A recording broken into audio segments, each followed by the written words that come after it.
तो अगर आप फ्री ई बुक्स और टेस्ट सीरीज पाना चाहते हैं तो हमारी एप्लीकेशन महाविद्या इकोनॉमिक्स को डाउनलोड कर लें। यहाँ पर आपको UGC NET, PGT economics, assistant professor, CUET PG economics, economics optional, B economics, M economics जैसे 250 से वैदिक कोर्स मिलेंगे। अब आप अपने घर बैठे हमारे हार्ड कॉपी नोट्स भी मंगा सकते हैं।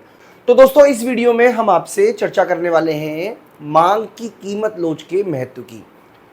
तो देखिए, सबसे पहले जो मांग की लोच का महत्व है, मतलब मांग की कीमत लोच एक आर्थिक अवधारणा है जो बताती है कि किसी वस्तु की मांग में परिवसूल से बोलेंगे।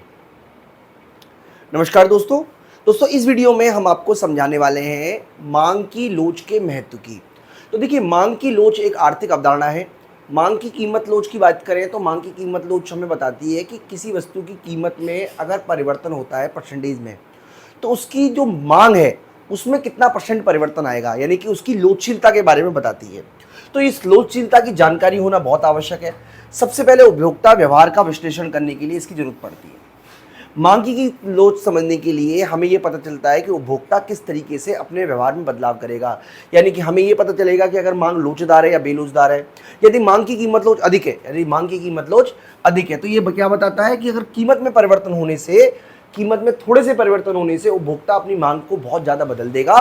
और अगर मांग की लोच कम है तो इससे हमें यह पता चलता है कि कीमत में बड़ा परिवर्तन भी मांग को बहुत अधिक परिवर्तन नहीं लाएगा। इसका मतलब मांग की कीमत लोच का सबसे बड़ा महत्व यह है कि इससे हमें उपभोक्ता के व्यवहार को समझने में आसानी होती है कि उपभोक्ता किस तरीके से रिएक्ट करेगा, क्योंकि सभी कंपनियों को उपभोक्ता व्यवहार की जानकारी होना जरूरी है ताकि वो कंपनी मार्केट में सर्वाइव कर सके। इसके अलावा कंपनियां जब मूल्य निर्धारित करती हैं तो इस बात का ध्यान रखती हैं कि उनको ये पता हो कि मांग की कीमत लोच, यानी कि जिस तरीके की वस्तु वो बेच रहे हैं उसकी मांग की कीमत लोच बाजार में कम है या ज़्यादा है। क्योंकि अगर मांग की लोच बाजार में ज़्यादा है तो इसका मतलब ये हुआ कि फर्में अधिक कीमत नहीं वसूल सकती, उनको कम कीमत पर अधिक मात्रा बेचकर ही प्रॉफिट को कमाना पड़ेगा। जबकि अगर मांग की कीमत कम लोचदार है तो वो ऊंची कीमत वसूल सकती हैं, चाहे बाजार में उनकी बिक्री वस्तु की कम क्यों ना हो। यानी कि ये याद रखना कि वस्तु जो है वो उसका कीमत कैसी है ये आवश्यक है, ये भी आपको याद रखना है।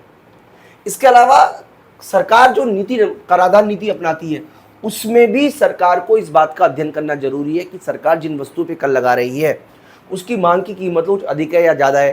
क्योंकि अगर मांग की लोच बहुत अधिक है और सरकार ने उस पर कर लगा दिया तो सरकार के कर राजस्व में बहुत अधिक वृद्धि होगी ही नहीं।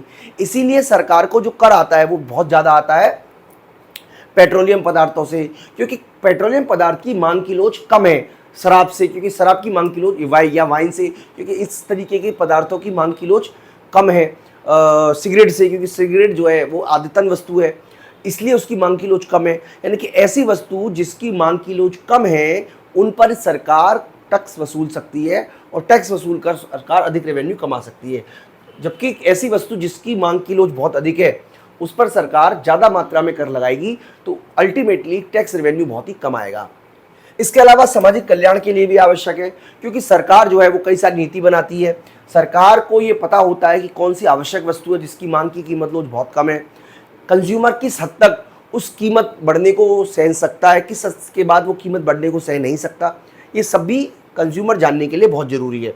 इसके अलावा बाजार की प्रतिस्पर्धा, बाजार की प्रतिस्पर्धा का मतलब दोस्तों ये है कि बाजार में मांग की कीमत लोच का महत्व बढ़ जाता है ये समझने के लिए कि बाजार में हिस्सेदारी के लिए सभी फर्में कंपटीशन कर रही हैं। तो जब बाजार में हिस्सेदारी बढ़ाना चाहती है तो प्रत्येक फर्म को मांग की कीमत लोच के बारे में जानकारी होनी ही चाहिए दोस्तों। तो ये छोटी सी वीडियो है, बेसिकली कंसेप्ट आपको पता ही है, कंसेप्ट समझाने के लिए हमने अलग अलग वीडियो बनाई रखी है। यहाँ तो बस हम आपको इतना बताने थे कि मांग की कीमत लोच हमारे लिए क्यों जरूरी है, क्योंकि इस तरीके का क्वेश्चन इग्नो में पूछा गया था, कई बार एग्जाम में भी आपसे पूछा जा सकता है। मैं उम्मीद करता हूँ कि आपको छोटी सी वीडियो से कंसेप्ट समझ में आ गया होगा। इस वीडियो में इतना ही, थैंक यू।